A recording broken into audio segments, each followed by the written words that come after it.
आप सोचते होंगे कि रावण एक साधारण राक्षस था, लेकिन क्या आप जानते हैं कि उसकी कहानी में एक शाप, एक प्रेम कहानी और एक पूरे वंश का इतिहास छिपा है? ये वाकई दिलचस्प है। और ये कहानी तो खुद भगवान राम को भी नहीं पता थी, जब तक अगस्त्य मुनि ने उन्हें नहीं बताई। देखिए, यह कहानी ब्रह्मा जी के पुत्र पुलस्त्य से शुरू होती है। वे महागिरी पर तपस्या कर रहे थे और वहां आने वाली कन्याएं उनकी तपस्या में बाधा डाल रही थीं। तो क्या इसलिए उन्होंने वह विचित्र शाप दिया? मैं सोच रहा हूं कि उस समय के ऋषि मुनि इतने क्रोधी क्यों होते थे। वास्तव में यह एक बहुत गहरा प्रश्न है, लेकिन उनका शाप कि जो भी कन्या उनके आश्रम में आएगी, वह गर्भवती हो जाएगी, यह पूरी कहानी का मूल बिंदु बन गया। और फिर राजर्षि तृणबिंदु की कन्या, जो इस शाप से अनजान थी। बिल्कुल। और यहीं से एक नई कहानी शुरू होती है।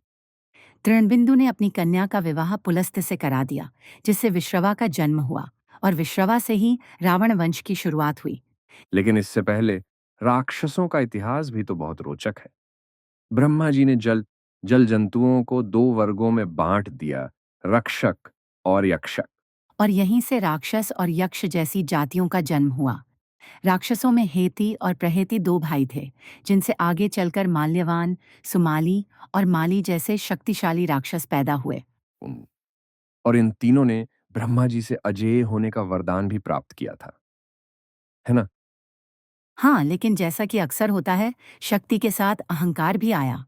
उन्होंने मुनियों को इतना सताया कि अंत में विष्णु भगवान को हस्तक्षेप करना पड़ा। और तब माली मारा गया। माल्यवान भी काल के गाल में समा गया और बचे हुए राक्षस पाताल में चले गए। और यहीं से रावण की कहानी का वास्तविक आरंभ होता है। सुमाली ने अपनी बेटी कैकसी को विश्रवा के पास भेजा, ताकि राक्षस वंश का पुनरुत्थान हो सके। ये कितना आश्चर्यजनक है कि एक शाप से शुरू हुई कहानी इतनी बड़ी बन गई।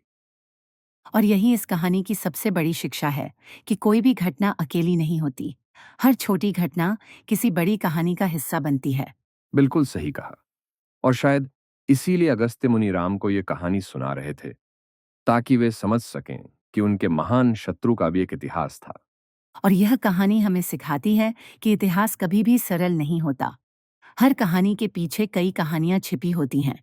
हर चरित्र के पीछे एक विरासत होती है।